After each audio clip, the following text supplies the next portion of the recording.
अब मां जानकी का मंदिर भव्य बनने जा रहा है। ये विरोधी यहां भी मुंह उठा रहे हैं, जितने एनडीए के विरोधी हैं। तो मैं आप लोगों को सचेत कर देना चाहता हूं, इन लोगों की जमानत जब्त कर देना। जहां सनातन के विरोध में कोनो बात भई, जहां हिंदू विरोधी, हमारी आस्था हमारी मां है, मां जानकी मां है। आप मां राम मंदिर के लिए आप कह रहे हैं, वो आवाज अब मंदिर बन गई बा तो कहता कि वहां हॉस्पिटल बनता तो वहां लोग इलाज कराते हर समुदाय के लिए, ये बात कर रहे हैं। और मतलब उससे पता चलता है ये लोग क्या थे पहले।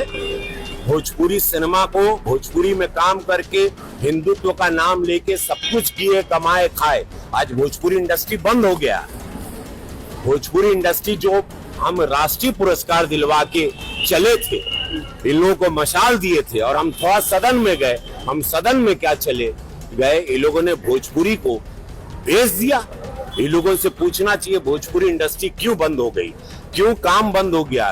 कि जहां मेरी फिल्में उसी छपरा या पूरे बिहार में सिल्वर जुबली होती थी, वहां आज एक दर्शक नहीं है। उसका कारण कौन है?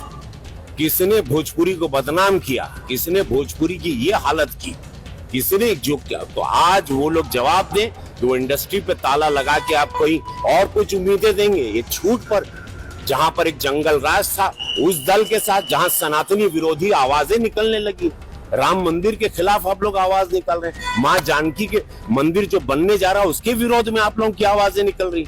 इससे ये पता चलता है आपकी विचारधारा क्या है और जनता जान रही है। इन लोगों की जमानत आप जब्त कर देना।